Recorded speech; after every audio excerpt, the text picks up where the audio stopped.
வணக்கம் நேயர்களே, ஆயுத எழுத்திற்கு உங்களை வரவேற்பது நான் கார்கே. திருப்பரங்குன்றம் தீப சர்ச்சை விவகாரம் அடுத்த கட்டத்தை எட்டியிருக்கிறது. உச்சநீதிமன்றத்தில் மேல்முறையீடு, வழக்கினுடைய விசாரணை அப்படின்றதெல்லாம் ஒரு புறம் இருக்கக்கூடிய சூழலில் நாடாளுமன்றத்திலும் இந்த விவகாரம் எதிரொலித்து இருக்கிறது. நாடாளுமன்றத்தில் திரு டி.ஆர். பாலு அவர்கள் பல கேள்விகளை முன்வைக்க, திரு எல் முருகன் அவர்கள் அவரும் பதில்களை முன்வச்சார். ஆளும் கட்சி கலவரத்தை ஏற்படுத்த முயற்சி செய்கிறது அப்படின்னு திரு டி.ஆர். பாலு குற்றச்சாட்டை முன்வைக்கிறார். அடிப்படை உரிமையான வழிபாட்டு உரிமை கூட திருப்பரங்குன்றத்தில் மறுக்கப்படுகிறது அப்படின்னு திரு எல் முருகன் பதிலை பதிவு செய்கிறார். அதே நேரத்தில் மதுரைக்கு தேவை வளர்ச்சி அரசியலா இல்லை டேஸ் அரசியலா அப்படின்னு முதலமைச்சர் ஸ்டாலின் இது குறித்து ஒரு பதிவை இட்டிருக்கிறார். மெட்ரோ, எய்ம்ஸ், புதிய தொழிற்சாலைகள் தான் மதுரைக்கு தேவை அப்படின்றது முதலமைச்சருடைய பதிவு. தேவையில்லாத பதற்றத்தை உண்டாக்க நாடகம் ஆடுகிறது திமுக அப்படின்னு அதிமுக பொதுச் செயலாளர் இபிஎஸ் குற்றம் சாட்டுறாரு. தேர்தல் ஆதாயத்திற்காக குளிர்காய துடிக்கிறது திமுக அப்படின்ற விமர்சனத்தை முன்வைக்கிறார். பாஜக முன்னாள் மாநில தலைவர் அண்ணாமலையோ திருப்பரங்குன்றத்தில் நடப்பதை அமித்ஷாவிடம் எடுத்து கூறியிருக்கிறேன் அப்படின்றாரு. திருப்பரங்குன்றம் சர்ச்சைக்கு பின்னணியில் இருப்பது ஆன்மீகமா அரசியலா விவாதிக்கிறோம். சிறப்பு விருந்தினர்களோடு நம்முடைய 3 விருந்தினர்கள் இணைந்திருக்கிறாங்க. முதல்ல மதிமுக தரப்பிலிருந்து திரு காரை செல்வராஜ், நிகழ்ச்சிக்கு அவரை வரவேற்கிறேன். பாஜக தரப்பிலிருந்து திரு எஸ்.ஜி. சூர்யா, அவரையும் நிகழ்ச்சிக்கு வரவேற்கிறேன். அதிமுக தரப்பிலிருந்து பேராசிரியர் திரு கல்யாண சுந்தரம் அவர்கள், அவரையும் நிகழ்ச்சிக்கு வரவேற்கிறேன். திமுக செய்தி தொடர்பாளர் இணைய இருக்கிறார். நான் முதல்ல திரு எஸ்.ஜி. சூர்யாட்ட, ஆளும் கட்சி கலவரத்தை ஏற்படுத்த முயற்சி செய்கிறது அப்படின்னு நாடாளுமன்றத்தில் இந்த வார்த்தைகள் பதிவு செய்யப்படுகிறது. நேற்றைய நிகழ்வு, இந்த ஜட்ஜ்மெண்ட்டுக்கு அப்புறம் வந்த விஷயங்கள், இது எல்லாமே கலவர நோக்கம் அப்படின்றாங்க. மிக சரியான வாதம். ஆனால் எந்த ஆளும் கட்சின்றது தான் இப்போ பிரச்சனை. தமிழகத்தை ஆளுகின்ற ஆளும் கட்சி திமுகவானது எப்படியாச்சும் ஒரு கலவரத்தை உண்டுபடுத்தி அந்த நீதிமன்ற தீர்ப்பை அமல்படுத்தாமல் எப்படி பார்த்துக்கலாம், அதன் மூலம் எங்கள் வாக்கு வங்கியை நாங்கள் எப்படி தக்க வைத்துக் கொள்வோம், அதில் மட்டுமே அவர்களுக்கு முக்கியமான விஷயமாக இருக்கின்றது. இப்போது இன்னைக்கு முதல்வர் அவருடைய ட்வீட்டை பற்றி பார்த்தீங்க.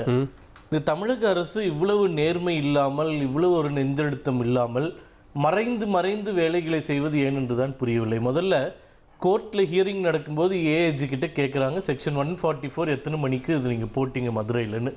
அவர்கிட்ட பதில் இல்லை. ஹியரிங் முடியறதுக்குள்ளே சொல்கிறேன்னாரு. அதுக்கப்புறம் 1 மணி நேரம் ஹியரிங் நடந்தது. அந்த 1 மணி நேரத்துலையும் பதில் சொல்ல முடியல. ஃபைல்ஸு கொடுங்க அப்படின்னு நீதி அரசர்கள் ஜெயச்சந்திரன் அவர்களும் ராமகிருஷ்ணன் அவர்களும் கொடுத்ததுக்கப்புறமா அந்த தீர்ப்புலேயே அந்த ஃபைல்ஸை பற்றின ஒரு அப்சர்வேஷனை நீதி அரசர்கள் குறிப்பிடுகிறாங்க. 10/27 பக்கம் 19 it is very obvious that section 163 BNSS order is passed prior to the judicial order or the records are manipulated after the court calls for the original file. அப்போ செக்ஷன் 144 போட்டதே நீங்கள் டைமை மேனிப்புலேட் பண்ணிருக்கீங்க அப்படின்னு நீதிமன்றம் தமிழக அரசாங்கத்தை பார்த்து சொல்கிறது என்றால் இது எவ்வளோ பெரிய குற்றச்சாட்டு. இதுக்கெல்லாம் பதில் சொல்லாமல் முதல்வர் ஏதோ சின்ன குழந்தைங்க விளையாடுற மாதிரி பசில்ஸ் ரிடில்ஸ் விளையாடுற மாதிரி விளையாடிட்டு இருக்கார். நான் கேட்குறேன், முதல்வர் கேட்குறாரு வளர்ச்சி அரசியல் வேண்டுமா, டேஷ் அரசியல் என்னன்றது அவரே சொல்லிக்கிட்டோம். நான் கேட்குற முதல்வர்கிட்ட, உலகத்திலேயே இந்தியாவிலேயே மிக சுகாதாரம் இல்லாத ஒரு நகரமாக, மிக அசுத்தமான நகரமாக மதுரையை ஆக்கியது யார்? எங்க ஆட்சியில் தானே 2025 மதுரை மக்கள் ஏத்துக்குவாங்களா இருந்தது. உங்க ஊடகத்திலே பார்த்தீங்க. ஏனென்றால் அங்கே இருக்கக்கூடிய இதுல என்ன பிரச்சனைனா, மதுரை மேயர் பதவி இறங்கி இருக்காங்க. 200 கோடி ரூபாய் ஊழல் என்று சொல்லப்படுகின்றது. அந்த 200 கோடி ரூபாய் ஊழல் செய்திருந்தால் கைது செய்யப்பட வேண்டுமா இல்லை பதவி விலக வேண்டுமா? அப்போ மதுரை மக்களுடைய கணவர் கைது செய்யப்பட்டார். அதான் என்ன, இது வரைக்கும் பொது வெளியில எதுவுமே தகவல் வரவே இல்லையே. அப்போ ஊழல் செஞ்சா மேயர் தானே செய்திருக்க முடியும், அவங்க அதிகார துஷ்பிரயோகம் பண்ணி தானே செய்திருக்க முடியும். கணவர் கைது செய்யப்பட்டிருக்கிறார் என்றால் கணவர் ஊழல் செய்திருக்க முடியாது இல்லையா? அந்த பதவி அவர் கைது செஞ்சது யார்? எந்த அரசு? அரசாங்கம் தான்.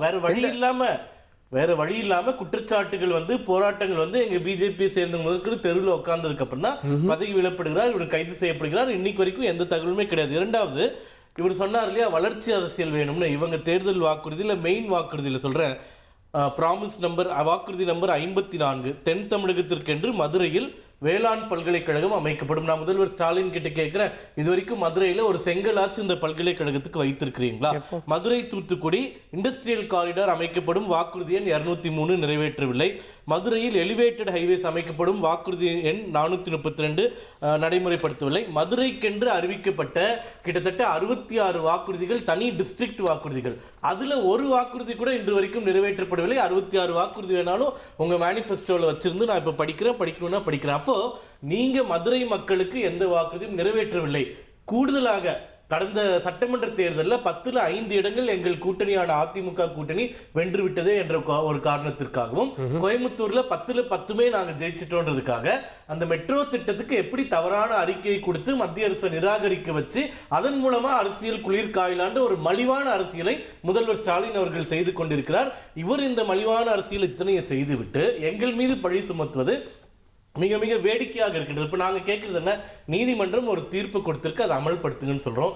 முதல் நாள் அமல்படுத்தலை, 2வது நாள் அமல்படுத்தலை. இப்போ கருணாநிதி அவர்களுக்கு அந்த சமாதிக்கு இடம் வேணுன்றதுக்காக மிட் நைட்டில் போய் நீதிமன்றத்தை கேட்குறீங்க, அவங்க தீர்ப்பு கொடுக்குறாங்க, உடனே அமல்படுத்துகிறாங்க. ஒருவேளை அன்னைக்கு அப்போது முதல்வராக இருந்த திரு எடப்பாடி பழனிசாமி அவர்கள் நான் சுப்ரீம் கோர்ட்டுக்கு அப்பீல் போகிறேன் அதனால கொடுக்க மாட்டேன்னு சொல்லியிருந்தா நீங்கள் சும்மா இருந்திருப்பீங்களா? அப்போ இப்போ பேசக்கூடிய அனைத்து வாய்களும் ஏன் சுப்ரீம் கோர்ட் போனீங்கன்னு கேட்க வரீங்க?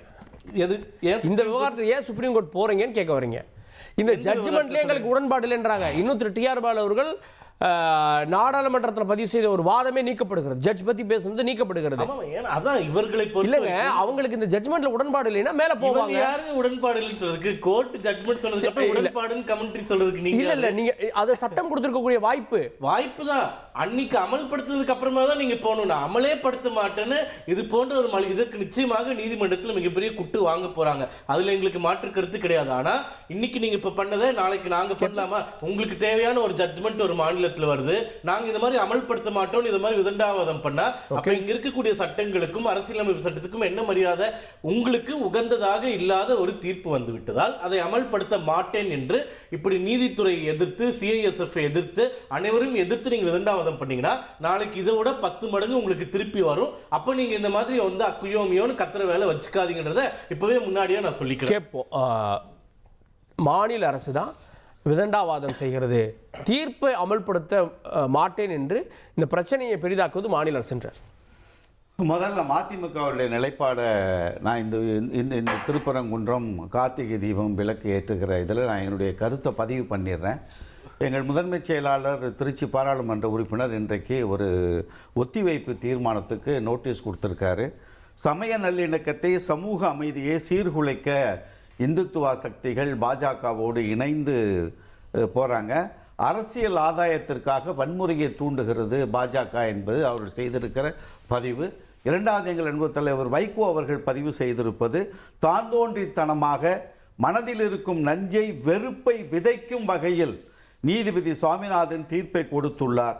நீதிபதி நாற்காலியில் உட்கார்ந்து கொண்டு இந்த வேலையை செய்யக்கூடாது என்கிற பதிவை எங்கள் அன்பு தலைவர் வைகோ அவர்களும் செய்திருக்கிறதை மையமாக வைத்து தமிழ்நாட்டினுடைய வளர்ச்சியை, தமிழ்நாட்டினுடைய பொது அமைதியை, தமிழ்நாட்டில் நிலவி வருகிற மத நல்லிணக்கத்தை கெடுப்பதற்கு, சீர்குலைப்பதற்கு அது பாஜகவோ இந்துத்துவ அமைப்புகளோ யாரும் முயற்சி செய்தால் தமிழ்நாடு அரசு, மாண்புமிகு முதல்வர் மு.க. ஸ்டாலின் அவர்கள் எடுக்கிற முயற்சிக்கு மதிமுக கேக்குறது அவங்களா டைரக்டா போல தீர்ப்பு வந்ததுக்கு அப்புறம் நாங்க போறோம், நீங்க இம்ப்ளிமென்ட் பண்ண மாட்டீங்கன்னு தான் கேக்குறாங்க. முரண் இருப்பதை தெரிந்ததற்கு பிறகுதான் அந்த தீர்ப்பு கொடுத்தவர் கடந்த காலங்களில் எப்படி தீர்ப்பை கொடுத்திருக்காரு, எச்சி அலையில புரண்டு எடுக்கணும்னு ஒரு 1000 ஆண்டுகளுக்கு முன்னால் நடந்த நிகழ்ச்சியை இப்போவும் அது மதத்தில் பின்பற்றுகிறது. அது ஆண்டவனுக்கு செய்கிற ஒரு பெரிய செயல்பாடு, அதை முடக்கக்கூடாதுன்னு எச்சி இலையில் பரளவிட்ட நீதிபதி. நான் தனிப்பட்ட முறையில் தீர்ப்பை விமர்சிக்கக்கூடாது. அப்படிப்பட்ட நீதிபதி கொடுக்கிறது 25 நிமிடங்களில் விசாரணையை முடித்து நேரடியாக போய் ஒரு கள ஆய்வு பண்ணுறேன்னு பண்ணிட்டு எந்த கேள்வியும் இல்லாமல் எந்த ஆதாரத்தையும், எதன் அடிப்படையில் அந்த இடத்துல தீமை ஏற்ற இவர்கள் கேட்கிறார்கள் என்பதற்கான எந்த அடிப்படை ஆதாரத்தையும் கொடுக்காமல், அதை ஆய்வு செய்யாமல் தான் தோன்றித்தனமாக, எங்கள் தலைவர் அவர்கள் சொன்னது போல் தான் தோன்றித்தனமாக மனதில் இருக்கும் நஞ்சை நீதிபதி விதைத்திற்கு பிறகுதான் அந்த தீர்ப்பை ஏற்றுக்கொள்ள முடியாது என்று மக்களின் சார்பாக இது இந்துக்களுக்கும் இஸ்லாமியர்களுக்குமான ஒரு கலவரத்தை ஏற்படுத்துவதையும் தாண்டி இந்து மக்களிடையே இருக்கிற அந்த ஒற்றுமையை கூட சீர்குலைப்பதற்கு முயற்சி செய்கிற தீர்ப்பு இந்த தீர்ப்பை என்று உணர்ந்ததற்கு பிறகுதான் எந்த சட்ட சிக்கல் வந்தாலும், எதை வந்தாலும், நீதிமன்ற அவமதிப்பே வரும், வரட்டுங்க, அது எதை வந்தாலும் அதை சந்திக்கிறதுக்கு தயார். இந்துக்கள் ஒற்றுமையையும் மத நல்லிணக்கத்தை பேணி காப்பதற்கு எதையும் சந்திக்க தயார் என்கிற நிலையில்தான் திமுக அரசும் திமுகவோடு துணை நிற்கிற கூட்டணி கட்சிகளும் நாங்கள் தெளிவாக இருக்கிறோம். ஒன்று. இரண்டாவது, இதில் முக்கியமாக ஏன் நம்ம வந்து இந்த தீர்ப்பை வந்து இவ்வளவு விமர்சனம் பண்ணுறோம்? 2 நிலைகளிலிருந்து விமர்சனம் பண்ணுகிறோம். ஒன்று, இந்த தீர்ப்பு கொடுத்தவருடைய கடந்த கால செயல்பாடுகள், அவர் எப்படிப்பட்ட செயல்பாடுகளாக இருந்தது. ஏற்கனவே உச்ச நீதிமன்றத்தில் இவருடைய செயல்பாடுகள் குறைத்து முறைப்பாடு இருக்கிறது, முறையிட்டு இருக்கிறார்கள். மேக்ஸிமம் போக வேண்டாம். இது தீர்ப்புக்கு அப்புறம் நீங்க நாடாளுமன்றம் வரைக்கும் வந்து இல்ல நான் வர்றேன். அது கொடுத்ததன் அடிப்படையில் தான் நிறுத்தி வைத்தது. இன்றைக்கு நாடாளுமன்றத்திலே நான் ஏற்கனவே சொன்ன மாதிரி எங்கள் முதன்மைச் செயலாளர் துரை வைகோ அவர்கள் அந்த தீர்மானத்தை கொண்டு வந்தாங்க. இன்றைக்கு விவாதிக்கிறதுக்கு அனுமதிக்கப்படவில்லை. ஆனால் தொடர்ந்து அதற்கான குரலை கொடுப்போம். உச்சநீதிமன்றத்தில் வழக்கை மேல்முறையீட்டுக்கு கொண்டு சென்றிருக்கிறோம். வருகிற வெள்ளிக்கிழமை இங்கே வந்து மதுரை ஹைகோர்ட்டில் விசாரணைக்கு வருகிறது. அப்பொழுது எது நடந்தாலும் சந்திப்பதற்கு தயாராக இருக்கிறோம். ஒன்று. இரண்டாவது, டிசம்பர் 6 எவ்வளவு முக்கியமான நாள், எவ்வளவு முக்கியமான நாள், எவ்வளவு பாதுகாப்பை கொடுக்கக்கூடிய நாள் அந்த டிசம்பர் 6. அயோத்தியில போய் அயோத்தி மாதிரி மதுரை ஆக்குவோன்னு பேசுறாங்களே, அயோத்தியில் என்ன சொல்லிட்டு போனாங்க? நாங்கள் மசூதிக்கு எந்த பாதிப்பையும் கொடுக்க மாட்டோம், நாங்கள் வழிபடத்தான் போறோம் என்று சொன்னவர்கள் ஒட்டுமொத்த பல ஆயிரம் 100 ஆண்டுகள் பழமையான அந்த மசூதியை தரைமட்டமாக்கிய பாவிகள். அதே போன்றது ஒரு செயல்பாட்டை இங்க தீபம் ஏற்ற போகணும்னா நீங்க தர்கா படியில ஏறி தர்கா வழியா தான் போய் அந்த தீபத்தை ஏற்ற வேண்டும் என்கிற நிலையில் அந்த தர்காவையும் இவர்கள் இடிப்பதற்கு துணிவார்கள்.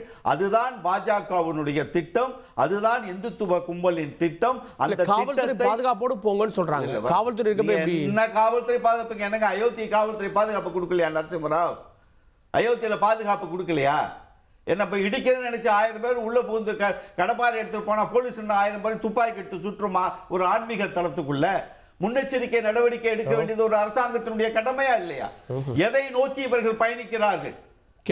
இது நீங்க இதுல வந்து நீங்க எத்தனை நயினார் நாகேந்திரன்கள் வந்தாலும், எத்தனை ஹெச் ராஜாக்கள் வந்தாலும், அவர் டிஎஸ்பியோட திட்டத்தையும் நம்ம மாவட்ட ஆட்சியர் கொடுத்த செய்திகளையும் கால் செருப்புக்கு சமம் என்று சொல்லக்கூடிய எத்தனை ஹெச் ராஜாக்கள் வந்தாலும், எத்தனை சாமிகள் வந்தாலும், தமிழகத்திலே இருக்கிற மத நல்லிணக்கத்தை இவர்கள் சிதைக்க முடியாது என்பது ஒன்று.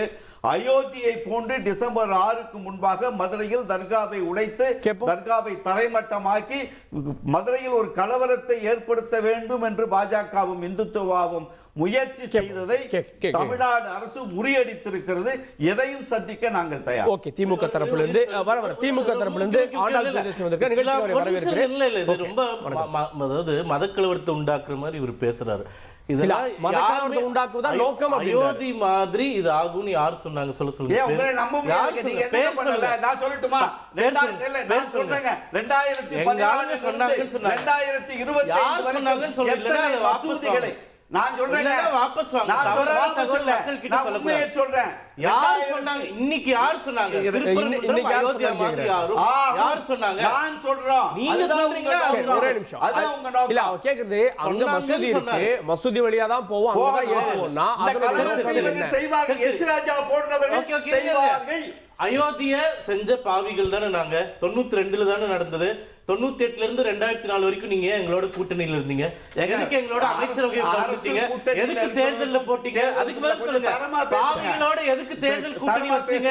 அயோத்தி நடந்ததுக்கு அப்புறமா அப்ப நீங்க அப்ப சொல்லிருக்கணும் 98ல வாஜ்பாயோட கூட்டணிக்கு போய் கையேந்து நிக்காம நீங்க அயோத்தியை செய்த பாவிகள், உங்களோட நாங்க கூட்டணிக்கு வரமாட்டோம்னு சொல்லியிருந்தீங்கன்னா இங்க இந்த நியாயத்தை பேசலாம். அன்னைக்கு எங்களோட கை கட்டி வந்து கூட்டணியில இருந்து சீட்டு வாங்கி இடம் ஜெயிச்சு அமைச்சரவையில பதிவு பண்ணிட்டு இன்னைக்கு பாவிகள் சொன்னீங்கன்னா அன்னைக்கு நாங்க பாவிகளா தெரியல. வாஜ்பாய் அவர்கள், எங்கள் அன்பு தலைவர் வைகோ அவர்கள் வாஜ்பாய் அவர்களுக்கு மகன் போன்று அவர் அழைத்தார்.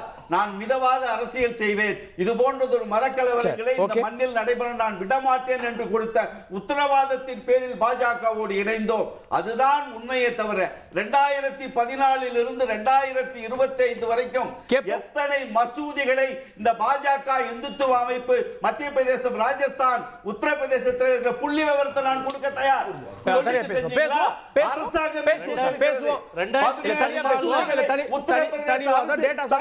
இருக்கிறது. டேட்டா சொல்லி பேசுவோம். ப்ளீஸ் நான் வரேன். ஓகே நான் ப்ளீஸ் பீகார்ல தமிழ்நாடு கூட்டணியில இருந்தீங்க. மோடி ஐயா திருத்தருவா ப்ளீஸ் நான் கேக்குறதுக்கு பதில் சொல்லுங்க. உத்தரப்பிரதேசத்தில் முதல் பார்வை வாங்கிடுவோம். 2024 உத்தரப்பிரதேச அரசு இடித்து தள்ளிய பாவிகள் நீங்க. வார்த்தையில ப்ளீஸ் ஒரு நிமிஷம் இல்ல நீங்க ரெண்டு பேரும் பேசிட்டு இருந்தா மத்தவங்க பேச முடியாது. தகவல் தர்றேன். திருக்காரை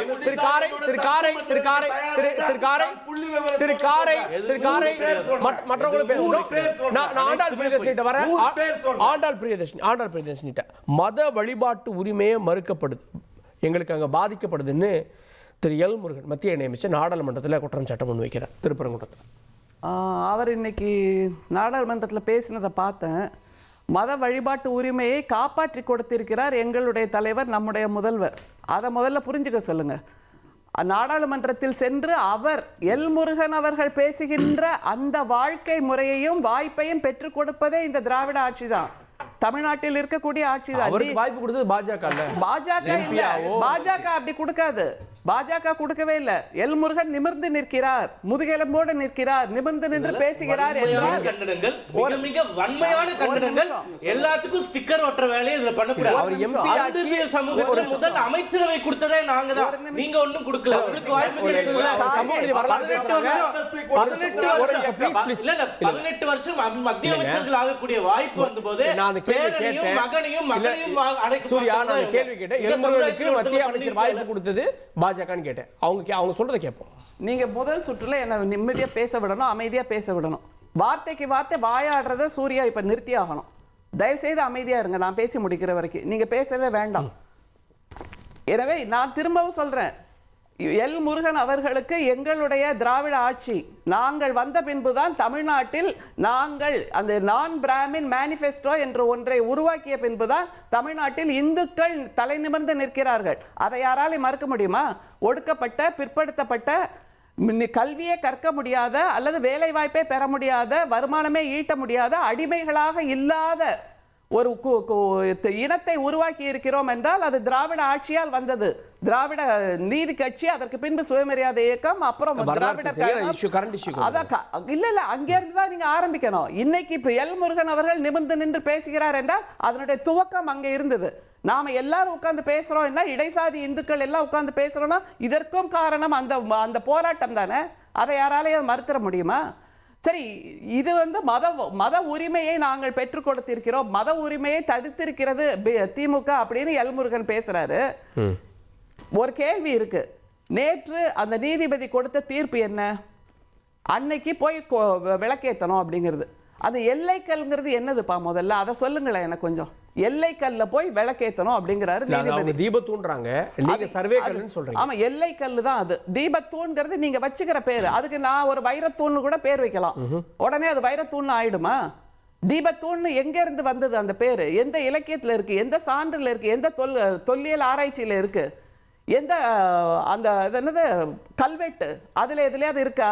அது தீபத்தூன்ற பேர் இருக்கா? நீங்க புனைந்து வச்சுக்கிறீங்கனால அது சரியாயிடுமா? அது வரலாற்று பதிவாயிடுமா? காலம் காலமாக மதுரையை பற்றிய இலக்கிய குறிப்புகள் ஆயிரம் இருக்கு. இல்ல 1862க்கு அப்புறம் இங்க தான் ஏத்துறாங்க. அதுக்கு முன்னாடி அப்ப இங்க ஏத்துனாங்களான்ற கேள்வி இருக்குல்ல. 1862க்கு அப்புறம் எங்க ஏத்துறாங்க? அந்த எப்பவுமே பிள்ளையார் கோயில் அதுலதான் ஏத்துறாங்களே தவிர எல்லைக்கல்லுல போய் ஏத்தவே இல்லை. அதை தவிர இன்னொரு கேள்வி எனக்கு இருக்கு. இப்ப எனக்கோ உங்களுக்கோ இந்த எல்லைக்கல் என்பது ஒரு சாதாரண விஷயம். ஆனா நேற்று நடந்த அந்த பிரச்சனைக்கு அப்புறம் அதை ஒரு பெரிய பூதாகாரமா ஆக்கி வச்சிருக்காங்கல்ல.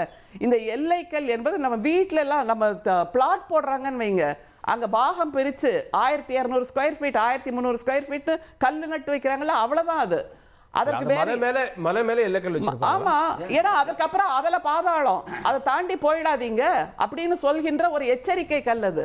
சுட்ட கல்லும் பேசுமோ நாதன் உள்ளிருக்கையில் கேட்ட அந்த சமூகத்தை சேர்ந்தவர்கள் நாம எல்லாம். ஆனா இவங்க அந்த எல்லை கல்லையே சாமியா கும்பிட்டு இருக்காங்க. அப்படிங்கும்போது மதவாதம் என்பதுதான் பிஜேபியின் அடையாளம்.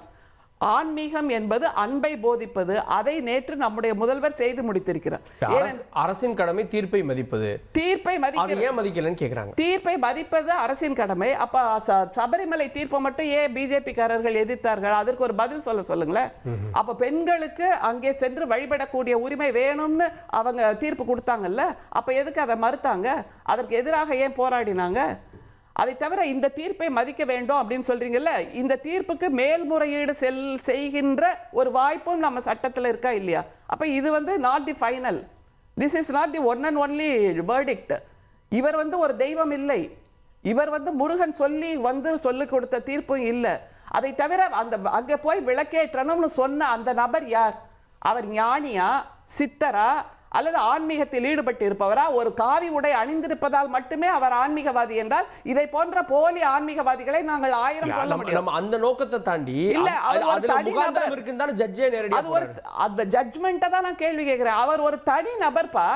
அவர் போய் அங்க விளக்கேற்றணும், அதுக்கு கூடுதலா 10 பேர் போகணும், அதுக்கு சிஐஎஸ்எஃப் துணைக்கு போகணும் அப்படின்னு சொல்ல முடியுமா? நீங்க போய் ஏத்த முடியுமா? நான் போய் ஏத்த முடியுமா? ஓகே, ஆனா அப்ப தனிநபர் ஏத்த முடியும். நேத்து வந்தது இல்ல, வருடம் அவங்க அந்த இடத்துல இருந்து போராட்டம் பண்றாங்க. கார்த்திகை தீபத்தை 40 ஆண்டுகளாக போராடி, கிட்டத்தட்ட 20 ஆண்டுகளாக 80 வருடம் போராட்டம் பண்றாங்க. அதுக்கு கோயில் நிர்வாகம் மாட்டேன்னு சொல்லிருச்சு இல்ல. ஓகே, மக்கள் ஏற்றுக்கொண்டாங்க. மக்கள் யாராவது கேட்டாங்களா? அமைப்பு தானே கேட்டது. ஓகே, இல்ல இவங்க இத்தனை வருஷம் போராடுறாங்க, இப்ப ஜட்ஜ்மெண்ட் வாங்கியிருக்காங்க. இல்ல இது ஜட்ஜ்மெண்டே இல்ல, இதுக்கு தான் அப்பீல் போகலான்ற ஒரு வாய்ப்பு இருக்குல்ல.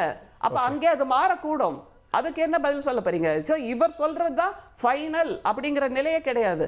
ஏனென்றால் இவருடைய தீர்ப்புகள் மாற்றப்படும், மாறுவதற்கு வாய்ப்பு இருக்கிறது. மாற்றப்படுறப்போ அது ஓகே. இன்னைக்கு அந்த நேரம் முடிந்து விட்டது. 2 நாள் ரிஜெக்ட் பண்ணிட்டாங்க. இப்போ சுப்ரீம் கோர்ட் போயிருக்கீங்க. அவ்வளவுதான் சொல்லுங்க. 2014ல ஒரு பெஞ்ச் தீர்ப்பு வந்ததுல, அப்ப அதை இவர் ஓவர் ரூல் பண்றாரா?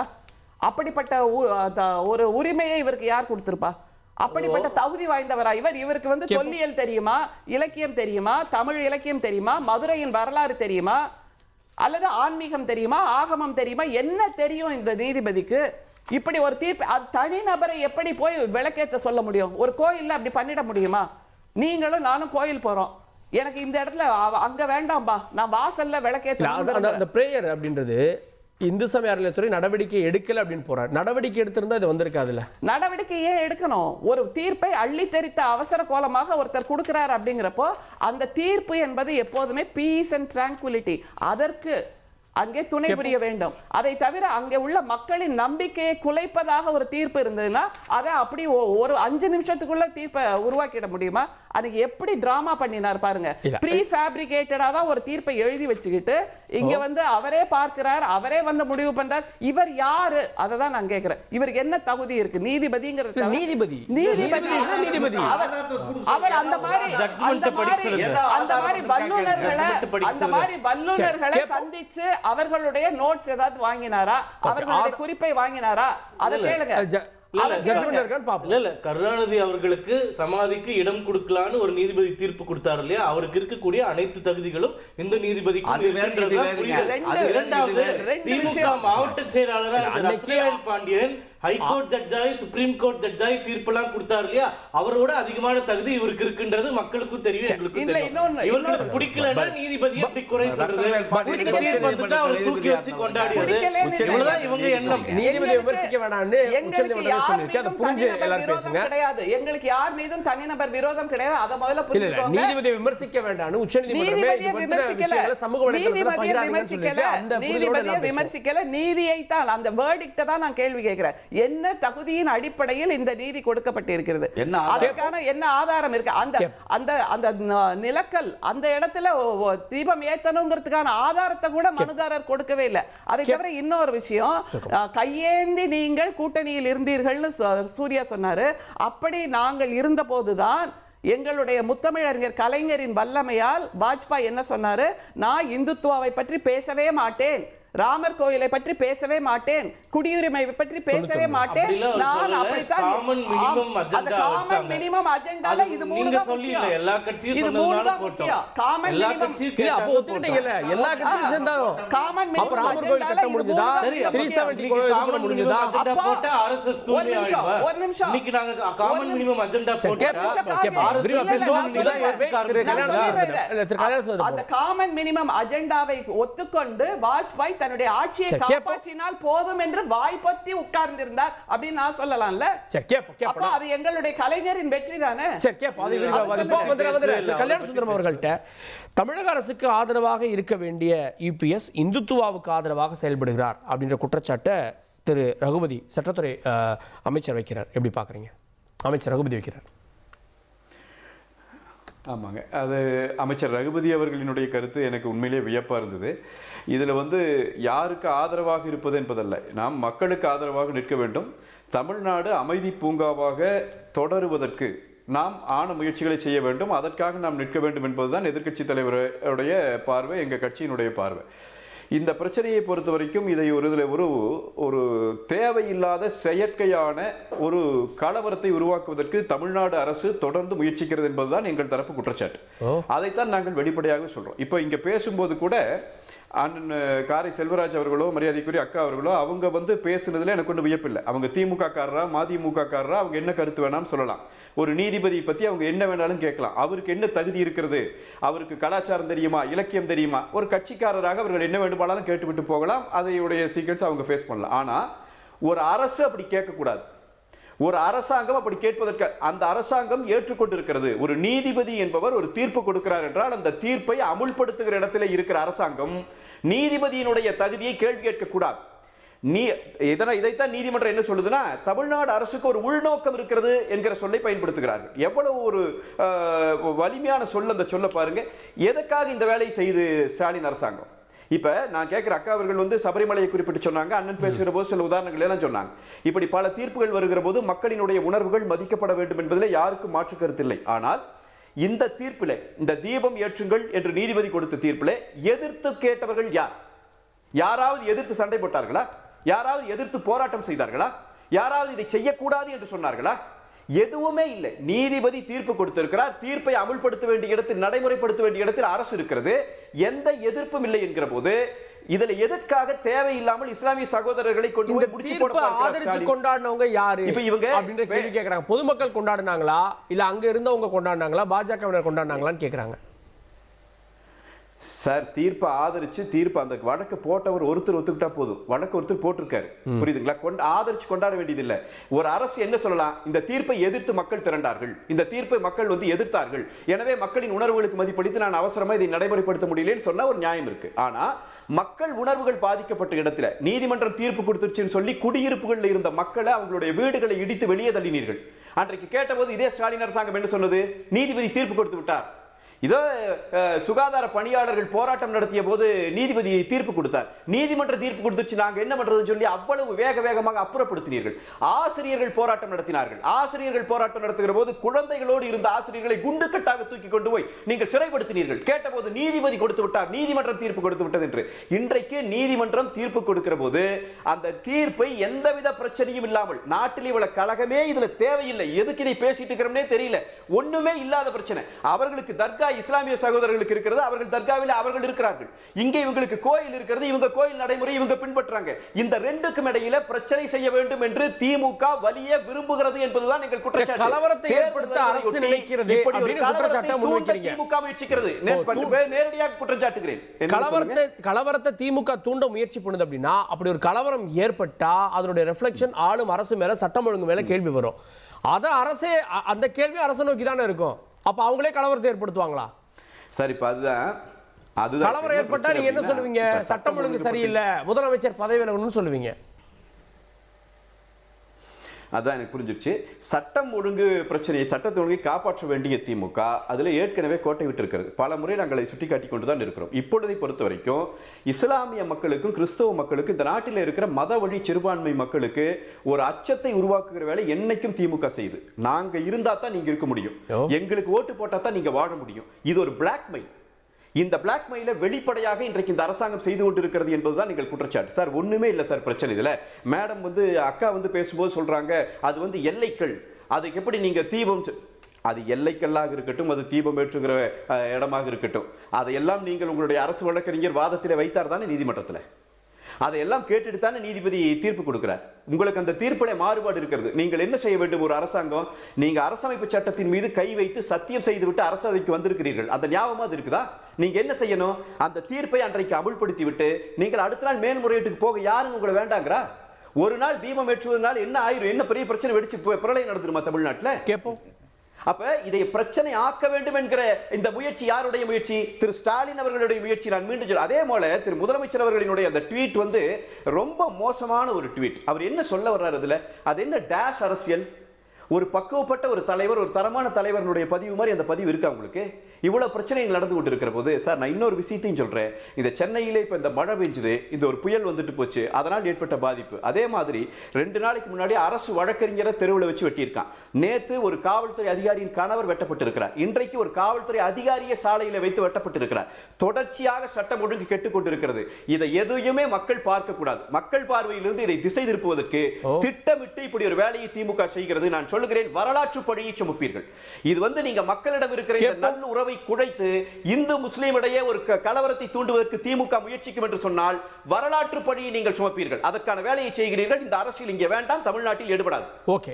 திரு கல்யாணசுந்தரம் கேட்டார், சிறுபான்மையினர் பாதுகாப்பு அப்படின்னா நாங்க தான் அப்படின்னு ஒரு வாக்கு வங்கி அரசியலை திரட்டுறீங்க அப்படின்னு குற்றச்சாட்டை முன்வைக்கிறேன். மிரட்ரோன்னு ஒரு வார்த்தை வேற சொன்னார், அதை கூடுதலாக சேர்த்துக்குவாங்க. அதுக்கு ஒரு பதில் உத்தரப்பிரதேசத்து அமைச்சர் ரகுராஜ் சிங் ஒரு ஸ்டேட்மெண்ட் சொல்லியிருக்காரு. இந்த நாட்டில் சிறுபான்மை நிறுவனங்கள் எதுவும் இருக்கக்கூடாது, மசூதிகளுக்கு பூட்டுகள் போடப்பட வேண்டும், மதர்சாக்கள் முழுமையாக மூடப்பட வேண்டும், இது இந்துக்கள் நாடுன்னு ஒரு வார்த்தையை சொல்றாருன்னா இது மிரட்டலா இல்லையா? அப்புறம் பிரதமர் சொல்லுவார்ல, அவர்களுடைய உடையை வைத்து நீங்கள் அவர்களை அடையாளம் கண்டுகொள்ளுங்கள் அப்படின்ட்டு, அது மிரட்டலா இல்லையா? அப்புறம் காஷ்மீரில் நடந்த அந்த இப்போ சமீபத்தில் நம்முடைய இந்தியர்களை கொன்றார்கள் இல்லையா, அப்போ நீ இஸ்லாமியனா இந்துவா அப்படின்னு தேடி பார்த்து எங்களை கொன்றார்கள் அப்படின்னு அந்த கூட இருந்த உறவினர்கள்லாம் சொன்னாங்க. இது எல்லாமே எப்படிப்பட்ட கட்டுக்கதைங்கிறது நமக்கு நல்லாவே தெரியும். அப்போ இது அதை தவிர வெளிநாடுகளுக்கு செல்லும்போது, இஸ்லாமிய நாடுகளுக்கோ கிறிஸ்தவ நாடுகளுக்கோ நம்முடைய பிரதமர் செல்லும்போது அங்கே உள்ள தலைவர்களை ஆரத்தழுவி அணைத்துக் கொள்வதும் அவர்களோடு கொஞ்சி குழாவுவதுமாக செய்து கொண்டிருப்பார். ஆனால் அவர் இங்கே வந்தவுடன் இங்கே இருக்கக்கூடிய மசூதிகள், தேவாலயங்கள் எல்லாத்தையும் இடித்து நொறுக்குகிறார் என்றால் இதுதானே மதவாத அரசியல்? திமுக எங்க மதவாத அரசியல் இடித்து நொறுக்குகிறார்கள் 2 பேர் அதுதான் பண்ணிட்டு இருக்காங்க. இல்லன்னு சொல்லுங்க. நீங்க பாபர் மசூதியை வச்சு கோவிலை இடிச்சேன்னு கூட தான் சொன்னாரு. அதுக்குன்னு கோவில் எடுக்கக்கூடிய அரசாங்கம் சொல்ல முடியுமா? அங்கங்க தீர்ப்பு வாங்கி இடிக்கிறதுன்றத பொதுவா மோடி இடிக்கிறாருன்னா இப்ப நான் சொல்றது ஸ்டாலின் கோயில் எல்லாம் இடிக்கிறாரு. தமிழ்நாட்டுல என்னென்ன கோயில் இடிச்சாரு இன்னைக்கு அண்ணாமலை சொன்னாரா இல்லையா பிரஸ் மீட்ல? அப்ப ஸ்டாலின் கோவில்கள் எல்லாம் இடித்து கொண்டிருக்கிறார். எங்களுடைய தலைவர் TR பாலு அவர்கள் எங்களுடைய திமுக தீர்ப்பின் பேரில் இடிக்கிறது வேற, கட்சியினர் போய் இடிக்கிறாங்களா? இல்ல ஆமா, கட்சியினர் தான் போய் இடிக்கிறாங்க. மணிப்பூர்ல நடந்த கலவரத்தில் ஆயிரக்கணக்கான மசூதிகள் இடித்து நொறுக்கப்பட்டன. ஒரே ஒரு இன்சிடென்ட் நீங்க சொல்றீங்க. நீங்க ஒவ்வொரு பிஜேபி ஆளுகின்ற மாநிலத்திலும் நடக்கின்ற மதவாத அரசியலை அல்லது அரசு பயங்கரவாதத்தை நாங்கள் சொல்லிட்டு இருக்கோம். அதுக்கும் இதுக்கும் வித்தியாசம் நிறைய இருக்கு. தனிநபர் வன்முறைகள்ங்கிறது வேற, அரச பயங்கரவாதம்ங்கிறது வேறங்கிறத புரிஞ்சுக்க சொல்லுங்க. தம்பி கல்யாண சுந்தரத்துக்கு இதுதான் பதில். அதனால தமிழ்நாட்டில் யோசிச்சு பாருங்களேன், மதவாத அரசியலை நாங்கள் செய்கிறோம் அப்படின்னா கிட்டத்தட்ட 40 MPக்களை நாங்கள் பெற்றிருக்கிறோம். அத்தனை பேர்லையும் இந்துக்களும் வாக்களித்திருக்கிறார்கள், கிறிஸ்தவர்களும் வாக்களித்திருக்கிறார்கள், இஸ்லாமியர்களும் வாக்களித்திருக்கிறார்கள். விரும்பி யாரையும் மிரட்டி வாக்களிக்கலையே. மிரட்டி வாக்களிப்பது என்பது பிஜேபி செய்கின்ற அரசியல். நாங்கள் அப்படி செய்யவே இல்லையே. எங்களுடைய வளர்ச்சி அரசியல் அதைத்தான் இன்றைக்கு ட்வீட்டாக நம்முடைய முதல்வர் போட்டிருக்கிறார். உங்களுக்கு வேண்டியது வளர்ச்சி அரசியலா டேஷ் அரசியலா? அப்படின்னா டேஷ் அரசியல்னா வீழ்ச்சி அரசியல். தளர்ச்சி அது அவர் அரசியல், போடுறதுக்கு என்ன பயம் தளர்ச்சி முதல்ல அரசியல், மதவாத அரசியல், இத்தனை வார்த்தை இருக்கு. அது அத்தனையும் எப்படி ட்வீட்ல போட போடலாமே, முடியும்? எவ்வளவு Okay. பெருசா வேணாலும் அதனாலதான் அது நீங்கள் என்ன மனநிலையில் இருக்கிறீர்களோ அதை நீங்களே வைத்து fill up பண்ணிக்கலாம். நீங்களே கோடிட்டு கோடிட்டு இல்ல, இல்ல, அது நிரப்பி- பேசுறது கூட முதல்வருக்கு திமுகவின் அவர்ட்ட பதில் திமுகவின் சொல்லுவாங்க. ஒற்றை நோக்கம் வளர்ச்சி அரசியல் மட்டும்தான். சரி, இவ்வளவு தூரம் பேசுறாங்கல்ல, ஒண்ணே ஒண்ணு சொல்லிடுறேன். மதுரை மாமதுரை போற்றுதும்னு நாம கொண்டாடிட்டு இருக்கோம். இந்த மதுரைக்கு ஒரு மெட்ரோவை கொண்டு வரதுக்கு நம்முடைய பிரதமரால முடியல, எய்ம்ஸை கொண்டு வரதுக்கு நம்ம பிரதமரால முடியல, அதுதான் first list வளர்ச்சி வச்சாரு. திட்டங்களை கொண்டு வருவதற்கு நம்முடைய பிரதமரால முடியல. அப்போ அவர் இந்துக்களுக்கு எதிராக இருக்கிறார். கார்கே ஒரு நிமிஷம், இந்துக்களுக்கு எதிராக இருக்கிறார். பதில் வைங்க. ஏன்னா இந்த நாட்டுல 90% இந்துக்கள் தான் இருக்கிறோம். அப்ப அவர் எங்களுக்கு ஒரு கொள்கையை மறுக்கிறார், ஒரு வளர்ச்சி திட்டத்தை மறுக்கிறார் என்றால் அவர் பிரதமர் இந்துக்களுக்கு எதிராக இருக்கிறார். ஆனால் எங்களுடைய தலைவர், நம்முடைய முதல்வர் இந்துக்களுக்கும் சிறுபான்மையினருக்கும் பாதுகாவலராக இருக்கிறார். அதைத்தான் இன்னைக்கு ட்வீட்டா வளர்ச்சி அரசியலா டேஷ் அரசியலான்னு போட்டிருக்கார். உங்களுடைய மனோபாவத்தின்படி நீங்க டேஷை ஃபில் பண்ணிக்கலாம். கல்யாண சுந்தரம், டேஷ்கான விளக்கம் கிடைத்ததா அப்படின்ற ஒரு கேள்வி வைக்கிறாங்க. அதே நேரத்தில் 2014 தீர்ப்பை ஏற்கிறோம். அந்த தீர்ப்பு ஜெயலலிதா அவருடைய ஆட்சி காலத்தில் வந்தது. அப்ப அந்த தீர்ப்பை இன்னைக்கு நீங்க ஏத்துக்க மாட்டீங்களான்னு கேட்கிறார் அமைச்சர் ரகுபதி கேட்டு. இல்லை, இது என்ன ரெண்டு விஷயமேங்க. ஒன்று அக்கா சொல்றது டேஷ் என்று சொல்லி அது உண்மையிலேயே பாவம். அவங்க எல்லாருமே இப்படி ஒரு பதிலை சொல்ற அளவுக்கு முதலமைச்சர் கொண்டு வந்து நிறுத்தியிருக்கார். ஒரு முதலமைச்சராக பாவப்பட வேண்டாம். நாங்க உண்மையோடு உரிமையோடு எங்களுடைய கருத்தியலோடு தான் தைரியமாக பேசிக் கொண்டிருக்கிறோம். பாவம்ன்ற அளவுக்கெல்லாம் எங்களை யாரும் மிரட்டவே இல்லை. எங்களை மிரட்டலாம். நீங்க உங்க கருத்தை சொல்லுங்க.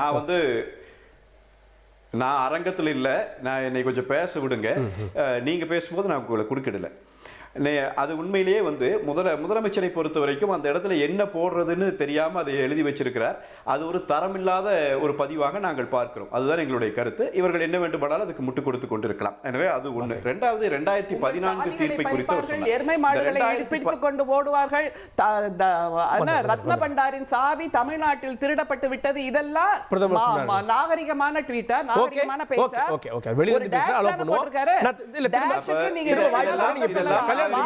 சொன்னது பிரதமர். அவர் வெளியில இருந்து பேசுறாரு மேடம். வெளியில இருந்து பேசுறாங்கறதுனால தவறான விஷயத்தை சொல்லிட முடியாது. உங்க டர்ன் வரப்ப நீங்க சொல்லுங்க, உங்களுக்கு நான் வாய்ப்பு தரேன். கல்யாண சுந்தரம். சரி, ரைட். அப்போ யாராவது ட்வீட் எல்லாம் போடுகிற போது தவறானது என்று சுட்டிக்காட்டுகிற திமுகவினர் அதையே தாங்கள் செய்கிற போது அவர்கள் எல்லாம் செய்யவில்லையா என்று கேட்பார்கள். ஏதோ கேட்கிறார், அது ஒரு பக்கம் இருக்கட்டும். ரெண்டாவது, இந்த 2014 தீர்ப்பு குறித்து பேசுகிற போது இந்த 2014 தீர்ப்பு குறித்தும் நீதிமன்றத்தில் ஏற்கனவே பேசப்பட்டது. அதற்கான விளக்கமும் கொடுக்கப்பட்டிருக்கிறது. சட்டத்துறை அமைச்சருக்கு தான் அது தெரியவில்லை என்று சொன்னால் அக்காவுக்கும் அது மீண்டும் அவங்களும் கேட்கிறாங்க. எனக்கு அது வியப்பா இருக்கு. அதாவது அந்த மலையினுடைய உச்சியில் தீபம் ஏற்றுவது குறித்து தான் 2014 கொடுக்கப்பட்ட தீர்ப்பு. இப்போ அந்த தீர்ப்பு ஓவர் ரைட் பண்ணல. அப்படி ஓவர் ரைட் பண்றதாக அரசு வழக்கறிஞர் நிரூபித்திருந்தால் இந்த தீர்ப்பே வந்திருக்காது நீதிமன்றத்தில். இதெல்லாம் ஒரு பக்கம். நான் ரொம்ப வெளிப்படையா இப்ப கேட்ட கேள்வி என்னன்னா, இந்தியா முழுவதும் எங்கும் மதக்கலவரம் நடக்கவில்லை அப்படின்னு நாங்க யாரும் சொல்லல. எல்லா இடத்தையும் இந்த மாதிரி பிரச்சனைகள் இருக்கிறதா சரி செய்யப்படுகிறது. ஆனால் தமிழ்நாட்டில் கலவரமே இல்லை, கலவரத்துக்கான நோக்கமே இல்லை. இஸ்லாமியர்களோ இந்துக்களோ எந்த விதமான சண்டையிடுகிற மனநிலையிலும் இல்லாத போது அவரவர் கோயில்களில் அவரவர்கள் செய்கிற அவர்களுடைய நம்பிக்கையின்படி அவர்கள் செய்கிற விஷயங்களை அவர்கள் செய்வதை ஒரு அரசாங்கம் உள்ளே புகுந்து தடுக்க வேண்டிய அவசியம் என்ன? இதன் மூலமாக சம்பந்தமே இல்லாமல் இஸ்லாமிய தர்காவை இதில் கொண்டு வர வேண்டிய நோக்கம் என்ன? ஆனா காரை செல்வராஜ் அவர் பேசும்போது கூட சொன்னார், தர்காவை எல்லாம் இடித்து விட்டார்கள் என்றால் உளவுத்துறை அப்படி சொல்லியிருக்கா நீதிமன்றத்தில்? உளவுத்துறை ரிப்போர்ட் ஏதாவது இருக்கா உங்களுக்கு? இது சந்தேகம். அரசு தடுக்குது 144 போடுதுன்னா ரிப்போர்ட் எல்லாம் போடுமா? உளவுத்துறை ரிப்போர்ட் ஓபனா சொல்ல மாட்டாங்க. நீதிமன்றத்தில் சொல்லியிருக்கீங்களான்னு நான் கேட்கிறேன். நீதிமன்றத்தில் சொல்லியிருக்கீங்களான்னு கேட்கிறேன். என்ன வாதமே இல்லையே, உங்களுடைய வாதமே அப்படி இல்லையே அதுல. அப்ப நீங்க என்ன இது அப்பட்டமா நான் சொல்றேங்க, தேர்தல் அரசியலுக்காக இந்த வேலையை நீங்கள் செய்து கொண்டிருக்கிறீர்கள் என்பதுதான் உண்மை. இதுல நீங்க சிக்கிட்ட பிறகு எங்கிருந்து தப்பிப்பதுன்னு தெரியல. இப்ப நீங்க எதிர்பார்த்தது என்னன்னா, தமிழ்நாடு அரசு எதிர்பார்த்தது என்னன்னா, இந்த பிரச்சனை ஒரு மத கலவரமாக மாறும் என்று எதிர்பார்த்து தான் திமுக இந்த வேலையை செய்தது. ஆனால் நல்ல வேலையாக இது தமிழ்நாடாக இருக்கிற காரணத்தால் இஸ்லாமிய சகோதரர்களும் சரி இந்து சகோதரர்களும் சரி அவர்கள் உரிமைக்கு அவர்கள் போராடினார்களே ஒழிய ஒருவருக்கு ஒருவர் மோதிக்கொள்ளுகிற நிலை இங்கே வரவில்லை.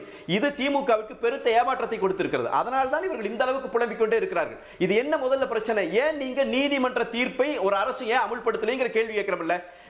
நீங்க நினைச்சா அமுல்படுத்துவீங்க, நினைக்கலன்னா அமுல்படுத்த மாட்டீங்களா? நீதிமன்றத்தின் தீர்ப்பை நடைமுறைப்படுத்த வேண்டிய பொறுப்பை இருக்கிறது என்று சொல்லி நீங்கள் அரசியலமைப்பு சட்டத்தின் மீது சத்தியம் செய்துதான் முதலமைச்சர் ஆனீர்கள். அப்ப உங்க பொறுப்பில் இருந்து நீங்கள் விலகி இருக்கிறீர்கள் என்பதுதான் குற்றச்சாட்டு. எதுக்குங்க மக்களுக்கு இந்த பிரச்சனைகளை கொண்டு போய் நீங்க மக்களை பிரிச்சு விடுறீங்க? கேட்போம். இது எதுக்குங்க புது சண்டையை உருவாக்குறீங்கன்னு கேக்குறோம். கேட்டா அங்க சண்டை வந்துச்சு, இங்க சண்டை வந்துச்சுங்கறீங்க. அந்த மாதிரி சண்டையெல்லாம் இங்க வரக்கூடாது. நீங்கள் ஏன் உருவாக்குகிறீர்கள் கேக்குறோம். திரு காரை சொல்றாச்சு, பல கேள்விகள் இருக்கு. இல்லை, பேராசிரியர் கல்யாண சுந்தரம் அவர்கள் பேசுகிற போது எனக்கு மனதிலே பட்டது ஆரம்பத்தில் பாலுக்கும் காவல் பூனைக்கும் தோழன் என்கிற நிலையில் இருந்து தான் அதிமுக இந்த பிரச்சனையை அணுகும் என்று நான் நம்பி இருந்தேன். ஏன்னா தமிழக மக்கள் மீது அவர்களுக்கு நம்பிக்கை இருந்திருக்க வேண்டும். நல்லிணக்க ஒற்றுமை மிகுந்த மாநிலம் என்பதில் அவர்களுக்கும் அந்த நினைப்பிலே நல்ல நிலைமை இருந்திருக்கணும்.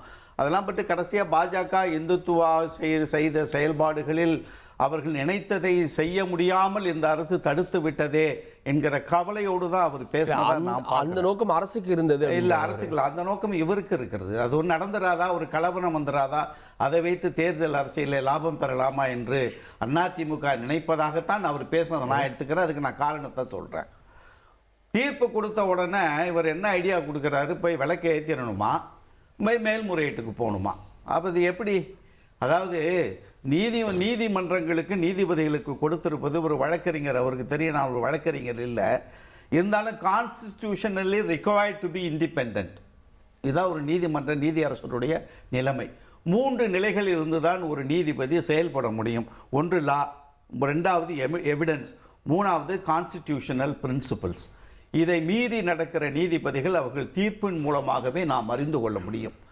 சமீபத்தில் ஒரு 2 ஆண்டுகளுக்கு முன்னால் ஒரு முக்கியமான நீதிபதி ஒருத்தர் சொன்ன வார்த்தை, இந்தியாவில் 2014க்கு பிறகு சட்டத்தின் கான்ஸ்டிடியூஷனல் பிரின்சிபல் படி இங்கே நீதிமன்றத்தில் தீர்ப்புகள் வருவதை தவிர்த்து அந்தந்த நீதிபதிகள் கொண்டிருக்கிற ஐடியாலஜி தத்துவங்களின் அடிப்படையில் அவர்கள் சார்ந்திருக்கிற அவர்கள் விரும்புகிற தத்துவங்களின் அடிப்படையில் நீதிமன்ற தீர்ப்புகள் வருவது என்பது இந்திய நாடாளுமன்ற ஜனநாயகத்திற்கு மட்டுமில்லை, நீதிமன்ற ஜனநாயகத்திற்கே வெட்கக்கேடு என்று இதே மண்ணில் ஒரு நீதிபதி சித்தாந்தத்தில் இருந்தவங்களும் நீதிபதி ஆயிருக்காங்க. அவர் சொன்ன மாதிரி திராவிட சித்தாந்தம் ஆயிருக்கிறவங்களை பற்றி நான் பேசல. நீதிபதி ஆனதற்கு பிறகு நான் சொல்லுகிற எவிடன்ஸ் கான்ஸ்டிடியூஷனல் பிரின்சிபல் படி நடக்கிறார்களா என்றுதான். ஓகே, மசூதி இடிச்சாங்களா? இடிச்சாங்க. 2 விஷயத்தை நான் குறிப்பிட்டு சிம்பிளா சொல்லிடுறேன். உத்தரப்பிரதேசத்தில் 2021 ஆண்டு மே மாதம் 100 ஆண்டு பழமையான தர்கா இடித்து தரைமட்டமாக்கப்பட்டது கோர்ட்டு உத்தரவை மீறி. உங்களுக்கு அது குறித்து இன்னும் டீட்டெயில்ஸ் சொன்னால் நான் தர தயாராக இருக்கிறேன். அதே மாதிரி 2025 மத்திய பிரதேசத்தில் 200 ஆண்டுகள் பழமையானது. இவங்க என்ன நாசுக்கா செய்வாங்கன்னு கேட்டிங்கன்னா, இந்து கோயில்களெல்லாம் என்க்ரோச்மெண்ட்டில் சட்டத்திற்கு புறமாக கட்டப்பட்டிருந்தால் அதை இடிப்பதற்கு ஒரு அரசாங்கம் சென்றால் உடனே போராட்ட களத்துக்கு வருவாங்க. இதையே மையப்படுத்தி உத்தரப்பிரதேசத்தில் 2024 மட்டும் 19 மசூதிகள் இடிக்கப்பட்டிருக்கிறது, என்க்ரோச்மெண்ட் என்பதை காரணம் மட்டுமே காட்டி. இப்படிப்பட்ட நோக்கம் உள்ளவர்கள் ஒன்றிணைகிற ஒரு இடத்தில் திருப்பரங்குன்றத்தில் வருகிற பொழுது இவர்கள் என்ன நோக்கத்தோடு அவர்கள் அங்கே கூடுகிறார்கள் என்பதை கூட புரிந்து கொள்ளாத இடத்தில் தமிழ்நாடு அரசு இல்லை. ஒருவேளை பேராசிரியர் கல்யாண சுந்தரம் பாஜகவுக்கு வெஞ்சாமரம் வீசுவதாக இருந்தால் அவருடைய கடந்த கால வரலாறுகளை நீங்கள் மறைக்க பார்க்கிறீர்கள். சூர்யா கூட தேர்தல் கூட்டணிக்கு வந்துட்டாரு, நீங்கள் மறைக்க பார்க்கிறீர்கள். ஒழுக்கமான இயக்கமா பாஜக? 59 மதக்கலவர்கள் 2024-25 லிஸ்ட் வேணும்னா தேதியோட கொடுப்பதற்கு நான் தயாராக இருக்கிறேன். தமிழ்நாட்டில் அப்படி திருப்பரங்குன்றத்தில் நடந்திருக்க வேண்டும் என்று பேராசிரியர் கல்யாண சுந்தரம் விரும்புகிறார் என்று சொன்னால் உங்களுடைய தேர்தல் நிலைப்பாடு என்ன, உங்களுடைய சிந்தனை என்ன? அந்த வழக்கு இல்லையா? இந்த வழக்கு மத கலவரத்தை மற்ற வழக்குகளோடு ஒப்பிட்டு பேசுவதே தவறு.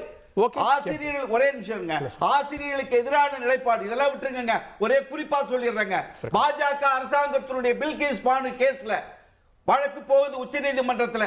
நீங்க ஒரே நிமிஷம் சொல்லிடுறேன். உடனே உச்ச நீதிமன்றத்தினுடைய கோஆர்டினேஷன் பெஞ்ச், அந்த பெஞ்ச் என்ன சொல்லுது? நீங்க போய் அரசாங்கத்தை, குஜராத் அரசாங்கத்தை அணுகுதுன்னு சொல்லுது. ஆகஸ்ட் மாதம் 15ஆம் தேதி 2022 பல பெண்களை கற்பழித்தவர்கள் வயிற்றை கிழித்து பிள்ளையை வெளியே எடுத்து போட்ட பாரதிய ஜனதா கட்சியை சேர்ந்த 11 பேர்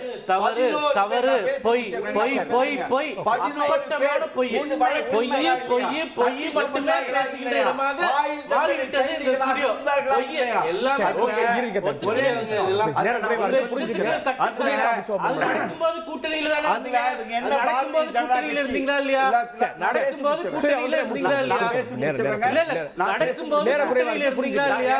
நீங்க இருந்தீங்களா இல்லையா? இருந்தீங்களா இல்லையா? இல்ல இல்ல அப்ப தெரியலையா? அது கூட்டணியில இருந்து பதவி சுகத்தை அனுபவித்த போது இதெல்லாம் தெரியலையா? ஒரே வார்த்தை இல்ல ஓகே இது நேரம் ரொம்ப நேரம் குறைவா இருக்குல்ல ஒரே வார்த்தையில முடிச்சு அப்புறம் எப்படி அனுமதிக்கிறீங்க? ஒரே வார்த்தையில முடிச்சுங்க இறுதி கருத்து நான் ஒரு நிமிஷம் பேசுவாங்க, எப்படி ஒரே வார்த்தையை பேசவே விடலையே? நீங்க பேசுங்க நான் நேரம் வேஸ்ட் பண்ண விரும்பல. அடுத்து மறுபடியும் உச்சநீதிமன்றம் என்ன சொல்றது? இது எப்படி போய் இந்த ரிலீஸை வாங்குனீங்க? அதுக்கு உச்சநீதிமன்றம் எடுத்துக்கொண்ட வார்த்தை குஜராத் அரசாங்கத்தின் மீது அப்டைன்ட் பை ஃப்ராட்.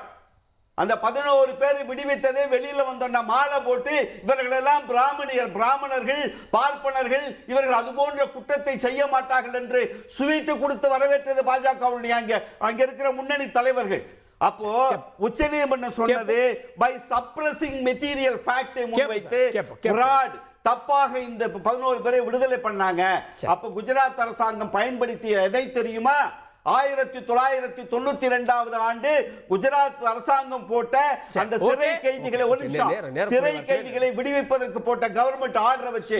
ஆனால் அதற்கு பின்னால் வந்த உச்சநீதிமன்ற கல்யாண சுந்தரம் புரிஞ்சுக்கணும், அதற்கு பின்னால் வந்த உச்சநீதிமன்ற தீர்ப்பு நீங்கள் கைதிகளை விடுதலை செய்யலாம், யாரை விடுதலை செய்யக்கூடாது என்று சொல்லால் வன்புணர்வு செய்தவர்கள், கற்பழித்தவர்கள், பெண்களுக்கு எதிரான குற்றம் புரிந்தவர்களை விடுவிக்க கூடாது என்று சொன்னதற்கு பிறகு 11 பேர் விடுவிக்கப்பட்டார்கள். அதெல்லாம் உங்க கூட்டணியில் இருக்கிற பாஜகவை சொல்றேன். சரி ஓகே திமுக கிட்ட வராதீங்க. சூர்யா இப்போ தீபத்தூணில் விளக்கேற்ற வேண்டும் என்று சிங்கிள் ஜட்ஜ் பெஞ்ச் தீர்ப்பு அளித்தவுடன் அதை எதிர்த்து கோர்ட்டுக்கு சென்றது இஸ்லாமிய அமைப்புகளோ தர்கா நிர்வாகமோ கிடையாது. இப்போ இதிலிருந்தே அவர்களுக்கு இதில் எந்த பிரச்சனையும் இல்லைன்றது நிரூபணம் ஆகிறது. பல பீஸ் கமிட்டி கூட்டங்களில் தர்கா நிர்வாகத்தினரே எங்க தர்காவிலிருந்து 15 மீட்டருக்கு அப்பால் எங்கு வேணாலும் நீங்கள் விளக்கு ஏற்றிக்கொள்ளலாம், அதில் எங்களுக்கு ஆட்சேபனை இல்லைன்னு சொல்லியிருக்காங்க. இப்போ கல்யாண சுந்தரம் அவர்கள் சொன்ன மாதிரி இங்க பிரச்சனை இந்துக்களுக்கும் இஸ்லாமியர்களுக்கும் கிடையாது, இந்துக்களுக்கும் தமிழக அரசிற்கும் திமுக அரசுக்கும் இந்து அறநிலைத்துறைக்கு மட்டும்தான். நான் கேட்கிறேன், இவ்வளவு வருட காலம் இந்துக்கள் போராடி ஒரு ஆதரவான தீர்ப்பை பெற்றிருக்கும் போது அதை எதிர்த்து அப்பீலுக்கு போவதே யாருன்னு பாத்தீங்கன்னா அறமற்ற இந்து அறநிலைத்துறை தான். போராடுறாங்க. இல்ல இல்ல எல்லாருமே அங்க இருக்கக்கூடிய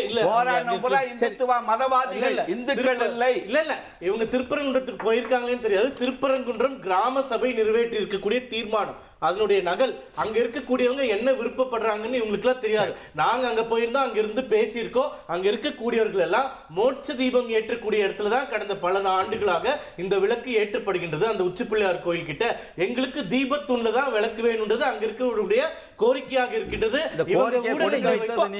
இப்ப ஏத்துறது எல்லாரும் ஏத்துக்கிறாங்க, வேற வழி இல்ல, என்ன பண்ண முடியும்?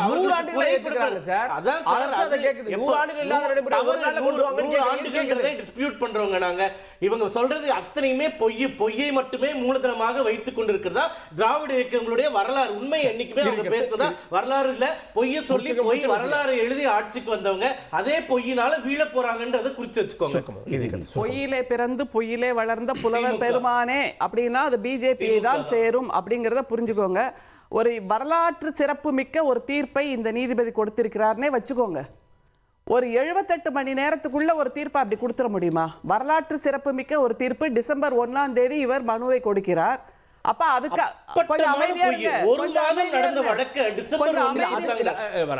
அமைதியா இருங்க.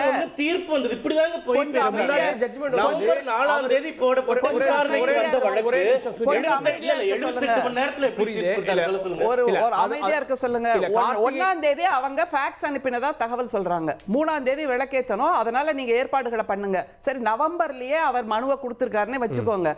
ஒரு இவ்வளவு பெரிய சிக்கல் வாய்ந்த ஒண்ணுன்னு புரிஞ்சிக்க கூடிய அளவுக்கு கூட அந்த நீதிபதிக்கு ஞானம் இல்லையா? அதுதான் என்னோட ஒரே கேள்வி. உங்க வழக்கறிஞர்கள் அவ்வளவு மந்தமாக இருந்தார்கள், நீதிமன்றத்துல வாதத்தை வைக்கல. நீங்க போய் வழக்காடி இருக்கீங்க நீதிமன்றத்துல, அரசு வழக்கறிஞர்கள் போய் வாதாடல நீதிமன்றத்துல. ஒரு இல்ல நிமிஷம் அரசு வழக்கறிஞர் வாதாடினாங்களா ஒரு இல்லையா? நிமிஷம். நீங்க முதல்வர்கிட்ட சொல்லி உங்க சூர்யா, வழக்கு வாதாட அனுமதிக்க சொல்லுங்க. சூர்யா. நீங்க போய் வாதாடி தீர்ப்பு உங்களோட வழங்க. ரெக்கமெண்டேஷன்லாம் எனக்கு தேவையில்லை. எனக்கு தெரியும் என்னோட அளவு என்னங்கிறத. அதை தவிர நீதிபதி சொன்னதை நீங்கள் ஏற்றாக வேண்டும்னா நீதிபதி குன்ஹா, நீதிபதி குமாரசாமி அவங்க 2 பேர் தீர்ப்பு A1 பற்றி என்னங்கிறதும் நமக்கு நல்லா தெரியும். எந்த ஒரு தீர்ப்பும் மாற்ற முடியாதது இல்லைங்கிறதுக்கு அது ஒரு சாட்சி. அதை தவிர ஆன்மீகமா அரசியலா அப்படின்னு நீங்க ஒரு கேள்வியை கேட்டிருக்கீங்க. மனிதம், மாண்பு, எல்லோருக்கும் எல்லாம், எல்லோரும் சமம் என்பதுதான் திமுகவின் ஆன்மீகம். ஆனால் நாங்கள் பார்ப்பனர்களுக்காக 10% பார்ப்பனர்களுக்காக எல்லாம் செய்வோம் என்பது பிஜேபியின் அரசியல். அதை தவிர இஸ்லாமிய சகோதரர்களை இவங்க வேணும்னே உள்ள கொண்டு வராங்க. அவங்க யாருமே நமக்கு தடையாக இல்லை, நம்மோடு எதிராகவும் இல்லை. பிஜேபி செய்கின்ற அரசியலை முன்னே வந்து அவர்களாகவே செய்யாமல் இஸ்லாமியர்களை எதுக்கு கவசமாக இவங்க பயன்படுத்துறாங்க? அதை தவிர அந்த இடத்துல இந்த வருஷம் விளக்கேத்துவாங்க, அடுத்த வருஷம் பாப்ரி மசூதியில பண்ணாங்கல்ல, ஒரு சிவன் படத்தை கொண்டு போய் அங்க உள்ள வச்சுட்டாங்க. யார் வச்சாங்கன்னு தெரியாது. 50 வருஷமா நாங்க போராடணும், 500 வருஷமா போராடணும்ன்ற மாதிரி இல்ல. அதே மாதிரி இவர்களை அனுமதித்திருந்தால்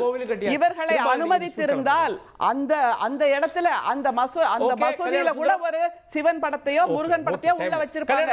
அடுத்த வருடம் அந்த மசூதி அங்க இல்லாமல் போயிருக்கும்.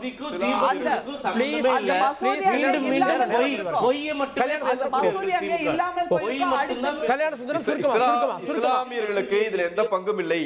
இஸ்லாமிய சகோதரர்கள் இதில் எங்கும் தலையிடவில்லை. அவர்கள் குறித்து இழுத்து விடுறதுங்கிறது அரசு செய்யுதுங்கிறது எங்க குற்றச்சாட்டு. இப்ப அவங்களே அதை ஒத்துக்கிறாங்க. இது நடக்கிறது என்பது இந்து நம்பிக்கை கொண்டிருக்கிற மக்களுக்கும் முருக பக்தர்களுக்கும் அரசுக்கும் இடையிலான ஒரு சண்டையாகத்தான் இந்த சண்டையை பார்க்க வேண்டியிருக்கு. அதை அவங்களும் ஏத்துக்கிறாங்க. இதுல இஸ்லாமிய சகோதரர்களுக்கு எந்த சம்பந்தம் இல்லை, அவங்க எந்த பிரச்சனையும் பண்ணல. உண்மையில அவங்களுக்கு எதிராக இதை திருப்பிடக்கூடாதுங்கிறதா எங்களுடைய அக்கறையும். அதே மாதிரி திரு குன்ஹா அவர்களின் தீர்ப்பெல்லாம் சொன்னாங்க, எந்த தீர்ப்பாக இருந்தாலும் தீர்ப்பு அமுல்படுத்தப்படும். பிறகு கட்சிக்காரர்கள் அவர்கள் கருத்தை சொல்லிக் கொண்டிருப்பார்கள். ஆனால் இங்கு அரசாங்கமே தீர்ப்பை அமுல்படுத்தாமல் அரசமைப்புக்கு விரோதமாக செயல்படுகிறது என்பதுதான் குற்றச்சாட்டு. இந்த குற்றச்சாட்டு அவங்க கடைசி வரைக்கும் மறுக்கல. அதே மாதிரி அண்ணன் காரை செல்வராஜ் அவர்கள் புரிந்து கொள்ள வேண்டும் என்று சொன்னார். எதை புரிந்து கொள்வது என்றே தெரியவில்லை. நான் கேட்ட கேள்வி எதற்குமே அவர் பதில் சொல்லவில்லை. நான் எதற்கு வெண்சாமர வீசணும்? நான் ஒண்ணும் எல்லா கொலைகளுக்கும் காரணமானவர் அத்வானி தான் சொல்லிட்டு அவர்கால குடும்பத்தோட போய் விழுந்து சாமரம் வீசிய ஆள் நான் இல்லை. அண்ணன் யாருங்கிறது தெரிஞ்சுட்டு பேசணும். இன்னைக்கு இந்த பிரச்சனையில அரசு எடுத்திருக்கிற நிலைப்பாடு என்பது மத கலவரத்தை தூண்டும் விதமாக இருக்கிறது. சாதாரணமா முடிக்க வேண்டிய ஒரு பிரச்சனையை வேணும்ட்டே பெருசாக்குறீங்க தேர்தலுக்காக. இதுதான் குற்றச்சாட்டு. இதுல நாடாளுமன்ற வரை இந்த விவகாரம் தவறிவிட்டது. ஓகே, நாடாளுமன்ற வரை இந்த விவகாரம் போயிருக்கு. மக்கள் மன்றம் இதை பார்த்துக் கொண்டிருக்கு. நீதிமன்றம் என்ன சொல்ல போகிறது பொறுத்து பார்க்கலாம். விவாதத்தில் இந்த விருந்தினர்களுக்கு நன்றி. பார்த்து உங்களுக்கும் நன்றி நேயர்களே. தொடர்ந்து இணைந்தீர்கள் தந்தி தொலைக்காட்சியுடன்.